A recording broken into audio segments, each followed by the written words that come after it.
Je voudrais rappeler que si la quête de son unité ne l'a pas empêché de remporter la bataille des urnes lors des précédentes présidentielles, ces divisions internes, en revanche, l'ont régulièrement desservi et ont toujours permis au pouvoir et à ses alliés, ici et d'ailleurs, de justifier et d'entériner de frauduleuses proclamations de résultats. Ne recommençons donc pas les mêmes erreurs du passé. Laisser dire et ériger que Jean Ping est venu dans l'opposition pour la diviser, c'est une contre-vérité historique que je refute avec force et vigueur. Pour preuve, en 2009, je n'étais pas là. Alors que la plupart des autres étaient présents. Et c'était la même division avec les mêmes acteurs. Ne reproduisons pas à l'identique ce qui s'est passé en 2009. Il me soit quand même permis, ici, d'appeler les uns et les autres,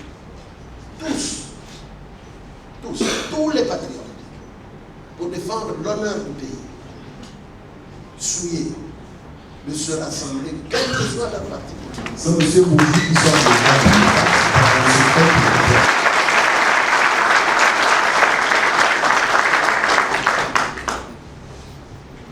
Ressaisissons-nous.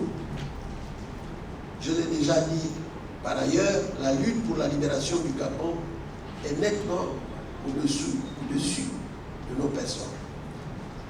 Nous ne sommes que des mortels de passage sur cette terre. Et ce qui restera éternellement, c'est le Gabon. Et c'est pour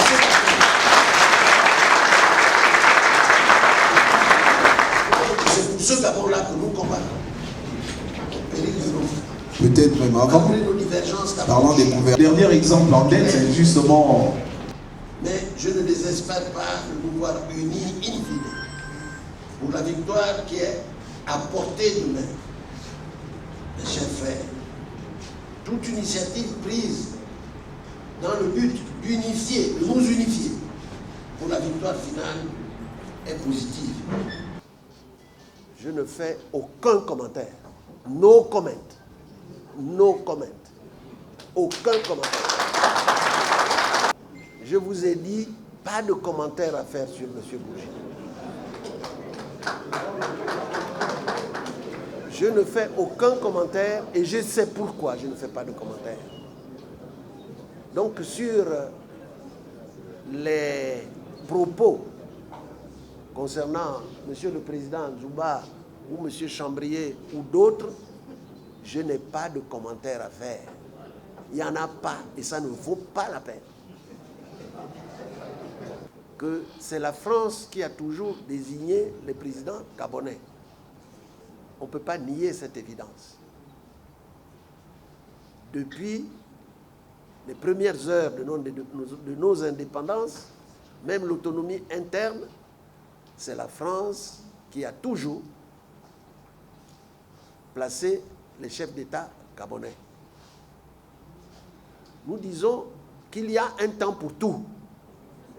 Il y a un temps pour tout.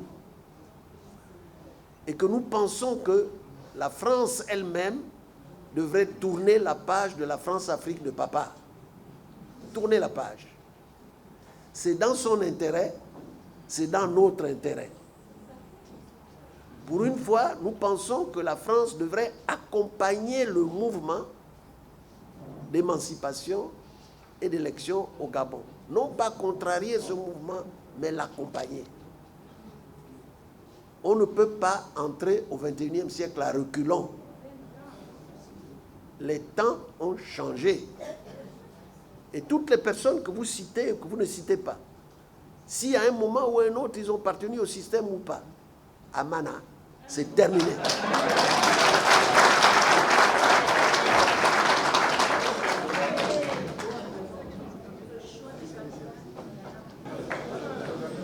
J'ai rappelé tout à l'heure que nous appelons, devant la gravité d'une situation, nous sonnons le tocsin que tous les patriotes se mettent ensemble pour dégager la personne qui bouche l'horizon de notre pays. Tous se mettent ensemble. Et je crois qu'il ne faut peut-être pas trop se dire que nous n'arriverons jamais à l'unité de l'opposition. Nous avons encore du temps. Mais où est-ce que vous avez constaté ailleurs que l'unité de l'opposition se fait comme ça, comme un bâton magique? En France, il y a l'unité de l'opposition. Ils sont en train de se battre aussi bien chez les républicains que chez les socialistes. Donc, je ne peux pas dire que c'est malsain, ce combat. Il est difficile chez nous parce qu'il n'y a qu'un seul tour. Mais autrement, il n'est pas... Regardez au Burkina Faso, il y a eu 14 candidats. Au Bénin, 30.